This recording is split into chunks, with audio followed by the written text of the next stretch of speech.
Bonjour, je m'appelle Frédéric Calmès et je suis conteur. Mon métier, c'est de raconter des histoires. Et une autre partie de mon métier, c'est formateur. J'apprends aux enfants et aux enseignants à eux aussi raconter des histoires. Et depuis 3 jours, je suis ici au groupe scolaire Es-Salam à Oujda pour, avec les professeurs, travailler sur le conte. Alors pourquoi cette formation ? Eh bien, cette année, l'école, le groupe scolaire Es-Salam a choisi comme projet d'école, comme projet d'établissement, le conte. Parce que le conte, c'est un outil pédagogique merveilleux. Ça permet de travailler la langue. Elle est allée jusqu'à mon oreille. Depuis le début. Cric-crac, une petite souris est montée sur mon bras. Elle est allée jusqu'à mon oreille. Cric-crac. Je m'en avais peur, je m'en avais trop, je m'en avais peur, mais je m'en avais guère. Je n'avais que 3 agneaux, je n'avais que 3 agneaux. Mais, Ibrahim, je n'avais que 3 agneaux, sinon... De la pratiquer, de l'utiliser, de l'aimer, ça permet aussi de travailler la mémorisation. Eh oui, apprendre l'histoire, la mémoriser, ça permet de travailler la visualisation. Eh oui, parce que raconter, c'est voir les images qu'on a dans notre tête, mettre des mots dessus et les partager. Le cadet a demandé au chat de faire passer les dinars sur le nez du marchand. Allez, Mourad, faites attention à le petit. Soit elle est partie chez Savoisier, vraiment. Elle dit... Qui veut dire un crocodile. Un énorme crocodile. Que, quand il se trouve dans les eaux salées, il se transforme en une sirène. Les chats, j'entends l'âne d'ici. Comment prétends-tu être mon ami et mon voisin alors que tu refuses de me traiter comme mon ami?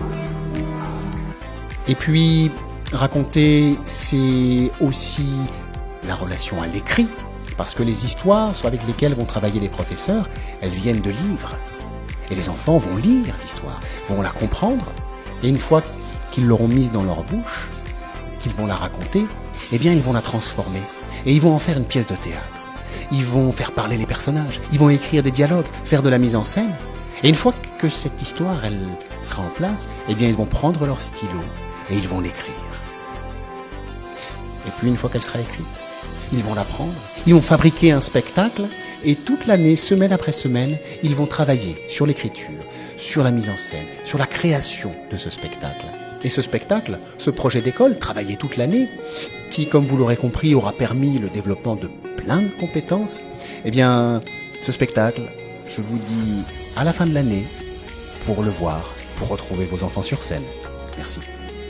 Hanan Ghali, enseignante de la nouvelle discipline sciences et technologies, qui a pour objectif l'amélioration des compétences communicatives et linguistiques de l'élève du primaire à travers les concepts scientifiques. Lors de cette formation, notre formateur, Monsieur Frédéric Calmès, nous a doté de différents outils qui nous permettent de raconter une histoire afin d'attirer l'attention de l'élève et de créer le plaisir de l'écoute. 1, les gens, 2, les mains, 3, le gars.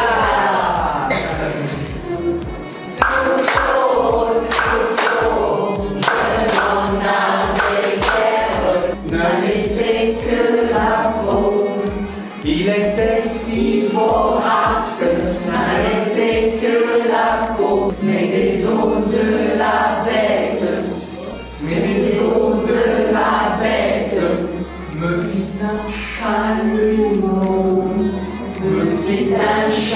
l'humour. Pour jouer à la fête du amour. N'a laissé que la queue pour mettre à mon chariot.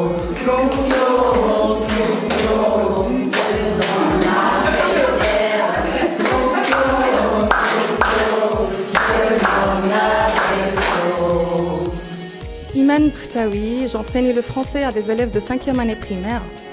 Cette année-là, et comme on a l'habitude chaque année à Groupe Scolaire Salem, nous, les enseignants de français, avons bénéficié sous l'encadrement de M. Frédéric Calmès d'une formation de 3 jours portant sur la didactique de l'oralité, comment oraliser un conte.